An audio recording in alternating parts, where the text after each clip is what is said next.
जो लोग बच्चे न होने से परेशान हैं या बच्चे जिनके हैं वो बहुत दुखी देते हैं, कोई रोग से ग्रस्त है, कोई माँ बाप के नहीं सुनते, सम्मान नहीं करते, दर दर के भटकना पड़ता है, बच्चे दुखी करते हैं। आजकल तो परंपरा बन गया भैया, ऐसा है बुढ़ापे तो वैसे ही निकलेगा, बच्चे किसी को पालते नहीं है, किसी को सुख नहीं देते। तो उसके पीछे का कारण क्या है और आयुर्वेद इसमें क्या बोलता है, आइए ज़रा आज हम इन्हीं विषयों के ऊपर बहुत अच्छा डिबेट करेंगे, चर्चा करेंगे।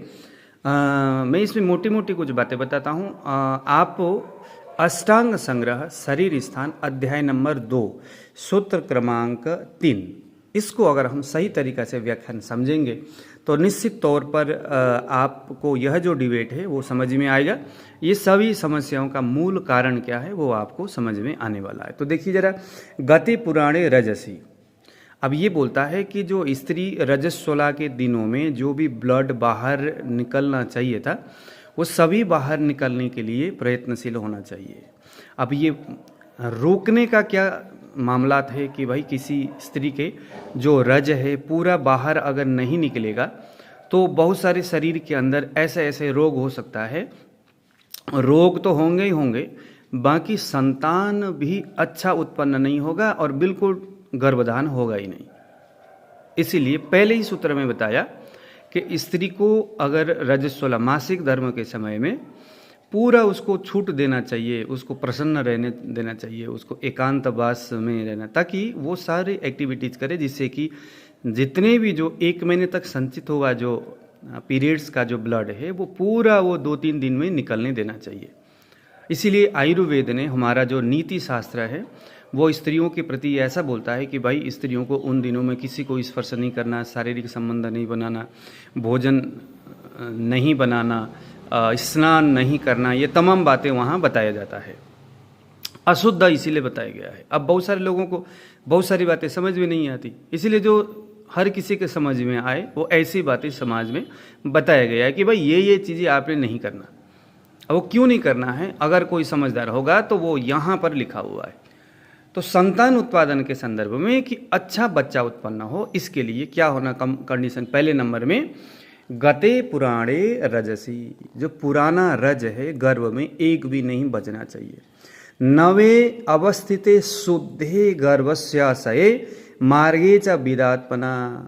अब ये बोलता है कि जो नया रज है जिसका स्त्री के जो शरीर है उसमें जो तैयार हो गया है, अब उसको लेकर के जो पुराना रज खत्म हो गया है, नया जो स्पर्म है पुरुष का और स्त्री का जो रज है, इनके स्थित हो जाने से का मतलब है कि जैसे ही मासिक धर्म स्त्री का जब खत्म हो जाता है, किसी का दूसरे, तीसरे, चौथे, 5वें, जब रक्तस्राव होना बंद हो जाए, इसका मतलब क्या है कि स्त्री के शरीर में अब स्तंभन रोकने की व्यवस्था शुरू हो गया है।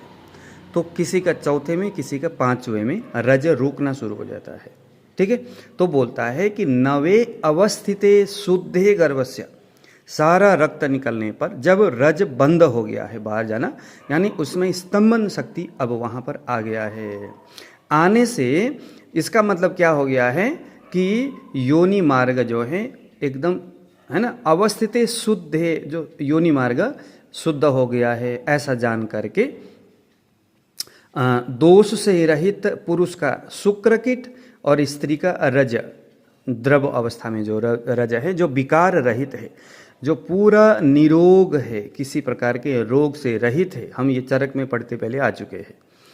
तो ऐसे रज और शुक्र को वायु, जो वायु है, क्यों, अब ये वायु उत्पन्न कैसे होगा, पुरुष और स्त्री मन से जब शारीरिक संबंध करते हैं संतान उत्पादन के लिए, शुद्ध हो चुका है, पुरुष का भी शुक्र शुद्ध है, स्त्री का भी रज शुद्ध है, उसमें स्तंभन शक्ति भी है, मन दोनों का प्रसन्न है, सहवास करने के लिए बैठे हैं, सारा नियम को ध्यान में रख करके प्रसन्नता से संबंध जो है प्रसन्नता के साथ ही होना कंपलसरी बताया गया है।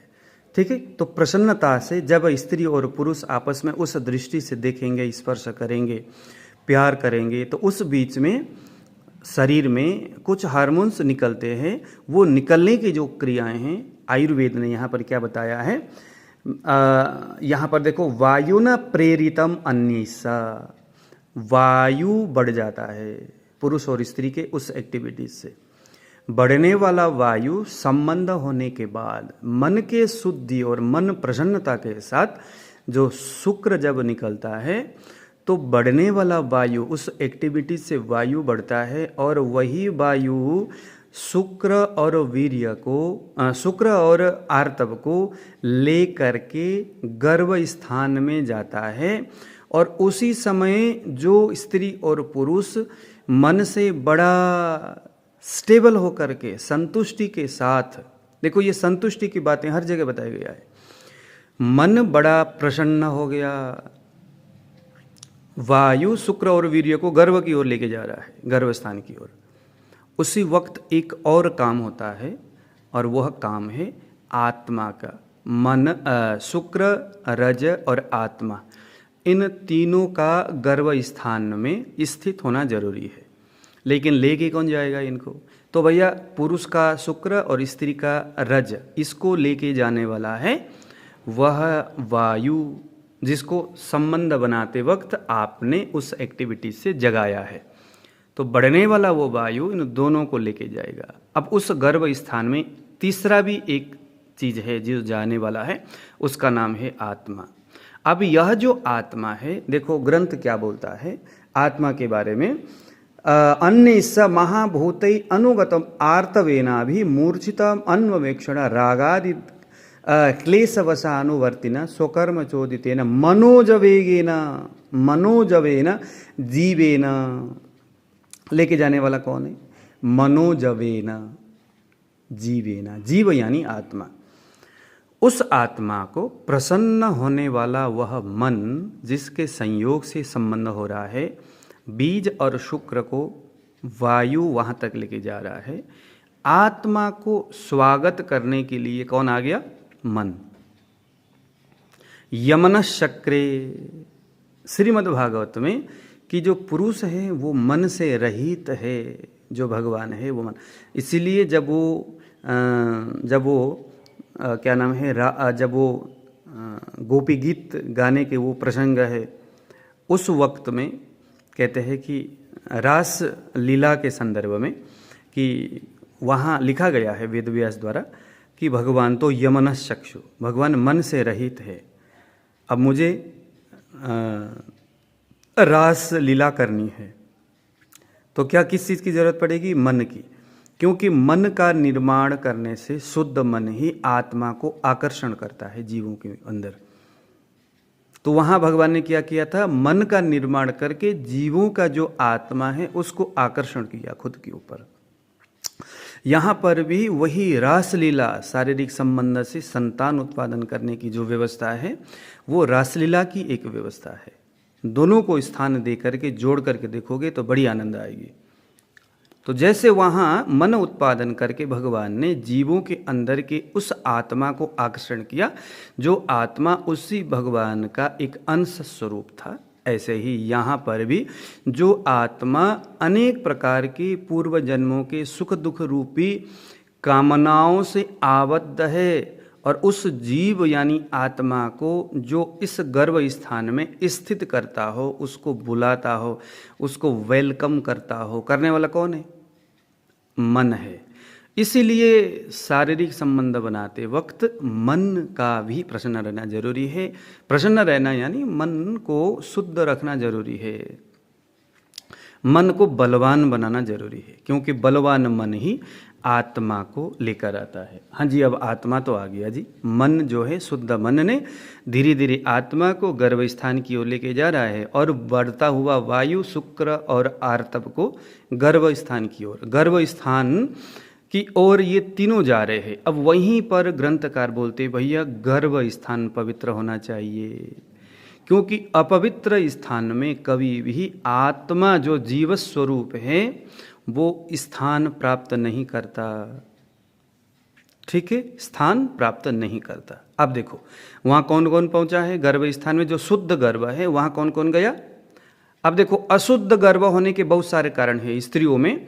वो अगर अब इसमें बहुत सारे हमारे अध्यात्म के बहुत सारे ऐसे विचार है, जैसे ऋषि पंचमी हो गया जो उस गर्भ शोधन की प्रक्रिया है, आर्तव शोधन की प्रक्रिया है, चांद्रायण व्रत पुरुष के शुद्ध रज का जो शुक्र का शोधन करने की पद्धति है। ऐसे बहुत सारे अध्यात्म में वो जो पद्धति है अनुष्ठान का, पूजा का, व्रत का, उसका संबंध आयुर्वेद के साथ है। ठीक है, अच्छा, सारे चले गए, शुक्र चला गया गर्भ में, और आर्तव चला गया, मन भी गया, आत्मा भी गया, सब वहाँ तक पहुँचे।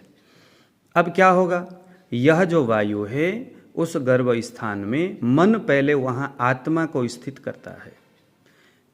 सबसे पहले गर्भ में कौन पहुँचता है? आत्मा पहुँचता है, और आत्मा का संबंध हृदय के साथ है। आत्मा कहाँ रहता है? हृदय में रहता है। बाद में वो जो आत्मा है विकास होते हुए हृदय का निर्माण करता है। इसीलिए आयुर्वेद का मानना है कि इंसान के शरीर में सबसे पहला तैयार होने वाला जो कोई ऑर्गन है उसका नाम है हृदय।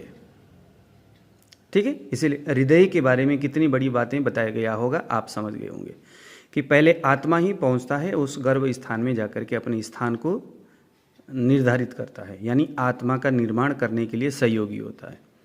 आत्मा स्वरूप होकर के वहाँ बैठता है।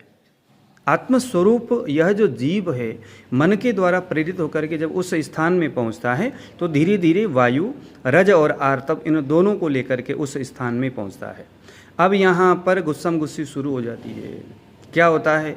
वो जो रज और वीर्य पुरुष और स्त्री के शरीर में जो चीज़ है बेसिकली क्या है? पृथ्वी, जल, तेज, वायु, आकाश, ये 5 महाभूत है, जिसमें शब्द, स्पर्श, रस, रूप, गंध आदि ये जो 5 तन मात्राएं भी उस महाभूत के संदर्भ में वहाँ पर व्याप्त है।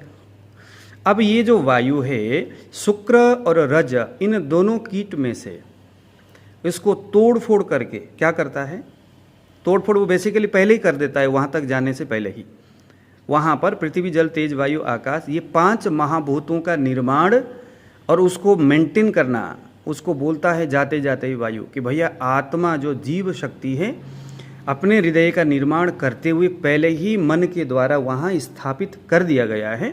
हे पृथ्वी, हे जल, हे वायु, हे आकाश, ये आप सारा अष्टांग संग्रह के पहले दूसरे अध्याय में, इसी अध्याय में आप इसमें पढ़ सकते हैं ये सारी चीज़ें। वो जो वायु है, क्योंकि वायु चेतनशील है, वायु को भी विभु कहा गया है, वो परमात्मा का एक शक्ति है, एक स्वरूप है, वही शरीर का नियंत्रक है। जो पहले मन लेके गया आत्मा को स्थित दिया, लेकिन अब जो बहुत बड़ा बवंडर जो वो शुक्र और क्योंकि उत्पन्न करने की जो शक्ति है वो इन्हीं में है। और वो जो पुरुष का वीर्य और स्त्री का जो रज है वो कैसा है? वह महाराज समूचे जीव को, समूचे एक लड़का और लड़की के शरीर निर्माण करने में वही सबसे बड़ा कारक है। अब उसमें से वायु जब गर्भ स्थान में जा रहा होता है तो वहाँ पृथ्वी, जल, तेज, वायु, आकाश उसमें से उसको अलग अलग कर देता है। अलग अलग करने के बाद सभी को वो बताता है भैया पृथ्वी सजग हो जा, भैया जल तत्व सजग हो जा, सबको चेतना देता है कि आपका सम्मान अंदर कौन कर रहा है? आत्मा तक जुड़ाने के लिए बीच में अंदर बैठा है एक जिसका नाम है मन। देखो संबंध, शारीरिक संबंध में मन का कितना बड़ा रोल है। वो जो मन है अब वेलकम करने के लिए अंदर बैठा है। आ कौन रहे हैं? शुक्र और बीज के शुक्र और आर्तव के माध्यम से जो वायु लेके आ रहा है, उस वायु ने 5 महाभूतों को अलग अलग करके, पृथ्वी, जल, तेज, वायु, आकाश को अलग अलग करके उसके जो रस, रूप, रस, गंध आदि जो तन मात्रा है उसको भी चेतना से युक्त कर रहा है वो कि भैया अंदर है और उससे मिलना है, एक्टिव हो जाओ। ठीक है, अब वहाँ पर ये जब जा रहे हैं तो जस्ट गर्भ के मूल में पहुँच गए। गर्भ के मूल में पहुंच गए तो वायु एक छोटे से स्वरूप में अंदर जाता है। 5 इन महाभूत और तन्मात्राओं को लेकर के अंदर, गर्भ के अंदर कौन बैठा है? मन बैठा है गेट में, और आत्मा बैठा है स्थान देने के लिए गद्दी तैयार कर रहा है वो। ठीक है, चले गए। अब वहाँ पर पहले पृथ्वी जाता है, फिर जल, फिर जो भी सबसे पहले पहुँचता है वो बड़ा सचेत हो जाता है। जो शक्तिशाली होगा, शक्तिशाली होगा यानी उस स्त्री और पुरुष के रज और आर्तव में जो सबसे एक्टिव होगा जो तत्व, वो सबसे पहले जाएगा। पृथ्वी, जल, तेज, वायु, आकाश, उनमें से जो महाभूत अधिक एक्टिव होगा, जैसे कोई स्त्री बहुत ज़्यादा प्रसन्न रहती है, मधुर रसों का आहार करती है, तो क्या एक्टिव होगा? पृथ्वी तत्व। जो स्त्री बहुत स्ट्रेस में रहती है, बहुत ज़्यादा तनाव में रहती है, दुर्बल है, वात प्रधान दोनों ही है, झगड़ा होता रहता है, क्या जाएगा? वायु जाएगा। ज़्यादा गुस्सा करती है, स्पाइसी चीज़ें खाती है, क्या एक्टिव होगा? तेज होगा। तो जो भी एक्टिव होगा उसका जो स्वरूप है, जो तत्व है, वो पहले अंदर प्रवेश करेगा, उसका वेलकम होगा, और वही तत्व ही उस संतान में बीज प्रकृति के रूप में उसके शरीर में स्थित होता है। ठीक है, ये तो एक बात हुई। अब उसमें जो सबसे एंड में जाएगा या जो सबसे कमज़ोर होगा जो तत्व, मान लीजिए किसी का पृथ्वी तत्व बहुत ज़्यादा कमज़ोर है, कमज़ोर पृथ्वी तत्व एंड में जाएगा, बड़ा दुखी होकर के जाएगा। अब भाई महाभूत है, एक्सेप्ट तो करना पड़ेगा, मन उसका भी वेलकम तो करता है, लेकिन क्या है, बहुत ढीला डाला है, बहुत सुस्त है, और बहुत ज़्यादा कमज़ोर है, वो बेचारा अंदर जा भी नहीं रहा है, मन को वो भी नहीं कर रहा है, मन भी उसको देख नहीं रहा है, आत्मा भी उसको इग्नोर कर रहा हो, वो क्या हो गया? कमज़ोर हो गया। अब यहाँ पर इसी अध्याय में मैंने आपको इस अध्याय का सारांश रूप में एक कहानी के रूप में मैंने बताया। अब क्या होगा? कहते हैं कि पृथ्वी तत्व उस बच्चे के शरीर में कमज़ोर हो जाएगा, कमज़ोर जो पृथ्वी तत्व है शरीर में। अब यही बात मैंने आपको तीसरे अध्याय में लेके चला गया। ठीक है, जो कमज़ोर पृथ्वी तत्व है वो क्या करेगा? ये चरक संहिता के भी शरीर स्थान में है। कमज़ोर पृथ्वी तत्व उस बच्चे के शरीर में, जिससे वो उसका गर्भ का निर्माण करेगा, पृथ्वी तत्व की हानि होगी और उससे कुछ कुछ दिक्कतें होंगे। तेज अग्नि तत्व की हानि होगी तो आंखों में परेशानी होगा, अग्नि से संबंधित समस्याएं होंगे। वायु तत्व की कमी होगा तो उससे कुछ समस्याएं होंगे, किसी के हाथ पैर नहीं चल रहा है, किसी के आंखों में कमजोरी, किसी के कुछ। ये सभी चीज़ों का संबंध किसके साथ है? उन महाभूतों की कमजोरी होने का संबंध। अब इसको कैसे ठीक किया जाए वो बात भी इसी अध्याय में बताया गया है। इन सभी को ठीक करने के लिए यदि आप चाहते हो कि मेरा संतान 5 महाभूतों में एकदम सभी में सक्रिय रहे, तो इसके लिए आपको मन को ठीक करना जरूरी है, क्योंकि वेलकम करने वाला कौन है? मन है। उस मन को मजबूत रखने के लिए क्या होना चाहिए? आपको मधुर रस का अधिक सेवन करना चाहिए, संतुलित भोजन करना चाहिए, पति और पत्नी के बीच में सौहार्द, बहुत मीठा और मधुर वातावरण होना चाहिए। इस संदर्भ में आयुर्वेद तो बोलता है भैया शादी होने के बाद जो पहला जो संबंध होता है पति पुरुष और स्त्री के बीच में, वहीं पर बीज धारण की व्यवस्था। अब जैसे बहुत सारे लोग कंडोम लगा करके सेक्स करते हैं, या एक कहते हैं कि भाई 1 साल 2 साल तक हम बच्चा उत्पन्न नहीं करेंगे, लेकिन वो 2 साल के बीच में पति उस लड़का और लड़की के बीच में अनबन हो जाता है, मन मुटाव हो जाता है, बहुत सारी दिक्कत होती है। इससे क्या होगा? मन उसका मजबूत नहीं होगा। मजबूत न होने वाला मन और दोष भी शरीर में जब उत्पन्न हो जाता है, तो जो वायु है शुक्र और रज को लेकर के जाने वाला, वो इन महाभूतों को पृथ्वी जल तेज वायु और आकाश को एक्टिव नहीं कर पाएगा, उसको जगा नहीं पाएगा, उसको सचेत नहीं कर पाएगा। और ये वही स्थिति है जहाँ पर बाद में बच्चा होगा तो कमज़ोर होगा, अगर होगा सबल होगा तो भी बाद में माँ बाप की सेवा करने की भावना से रहित होगा, माँ बाप के प्रति अच्छा विचार न रखने वाला होगा, सेवा करने की भाव नहीं होगा। और जो हम कहते हैं भाई श्रवण कुमार पहले ज़माने में वहाँ पर बताया है कि भाई वैसे संतान अगर आप चाहते हो तो शारीरिक संबंध होने से पहले जो है कि संतान उत्पादन करने से पहले जो भी चीज़ें बताया गया है ना, गर्भ संस्कार बोलते हैं हम जिसको, वो गर्भ संस्कार की बड़ी महत्व होती है। आजकल तो गर्भ संस्कार नाम का तो कोई बात ही नहीं रह गया। गर्भ संस्कार करने से ही आपको एक अच्छा उत्तम और अच्छा संतान आपको मिल सकता है, क्योंकि वह गर्भ संस्कार जो क्रिया है वो वायु को और मन को पवित्र करता है। आत्मा तो भैया बाहर से मन के द्वारा खींच करके ले आए हुई चीज़ें, आत्मा अंदर तभी प्रवेश करेगा जब आपका गर्भ स्थान शुद्ध होगा, पवित्र होगा, दोषों से रहित होगा। तो ये सारी चीज़ें ठीक करने के लिए गर्भ संस्कार का बड़ा महत्व है। तो गर्भ संस्कार हर स्त्री को, हर पुरुष को गर्भ संस्कार के लिए सोचना चाहिए। अगर संतान आप अच्छा चाहते हैं तो एक ऐसा संतान जो बाद में माँ बाप की सेवा करे। आजकल तो लोग वैसे बताते हैं कि भैया आजकल कहाँ बच्चे कैसे भी हो, कितने भी बच्चे हो, माँ बाप को डंडे ही मारते हैं जी, कोई सेवा नहीं करता। वृद्धाश्रम बढ़ गया, बहुत सारे बच्चे जो है अपने माँ बाप को बुढ़ापे में सेवा करने की बजाय वृद्धाश्रम में छोड़ देते हैं। वहाँ पर माताओं का संख्या, पुरुषों का संख्या ज़्यादा, वृद्धों का संख्या ज़्यादा हो रहा है, वृद्धाश्रम ज़्यादा खुल रहे। कारण क्या है? बगैर गर्भ संस्कार के संतान को आप ले रहे हो। आयुर्वेद बोलता है कि संतान को पाने की जो विधि है गर्भ संस्कार, एक उत्तम संतान पाने के लिए देखो दशरथ ने कितना क्या कुछ किया था। आप ग्रंथों को पढ़ो ना, आध्यात्मिक जो ग्रंथ है उसको पढ़ो, वहाँ पर कितने उन्होंने किया है संतान के लिए। वहाँ से राम भरत जैसे माँ बाप के लिए त्याग की भावना वाले संतान आपको मिलेगा। तो कैसे होगा ये? गर्भ संस्कार से।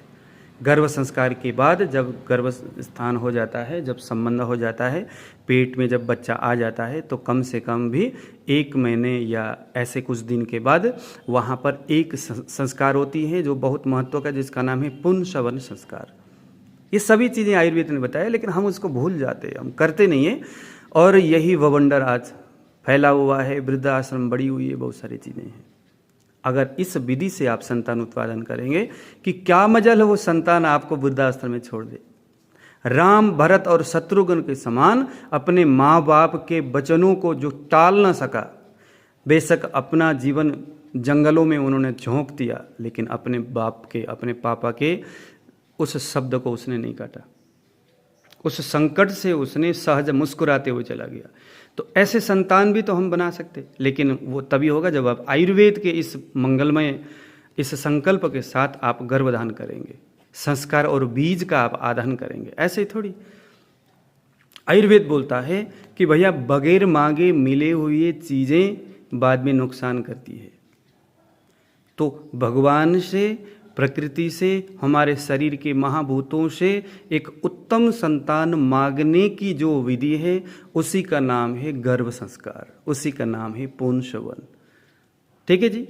तो यदि आप इस तरह के बहुत सारी चीज़ें ऑनलाइन के माध्यम से सीखना चाहते हैं, देखो हमारा क्लास चलता है, कल इसी के ऊपर टॉपिक था, इसीलिए कल एक्चुअली क्या 1 घंटे की क्लास में वो बात नहीं बनती, इसीलिए मुझे लगा कि ये कितनी अच्छी बात है, इसलिए दूसरे हमारे जो लोग हैं वीडियो देखने वाले, उनके लिए भी ये मैंने छोटा सा वीडियो बना दिया। तो आप बने रहिएगा यदि आप आयुर्वेद सीखना चाहते हैं इस तरह से। तो 8699175212 इस नंबर पर फ़ोन करें और कंटिन्यूसली ऑनलाइन आयुर्वेद इस तरह के विचारों को सुनते रहिएगा। दीजिए विदा, नमस्कार।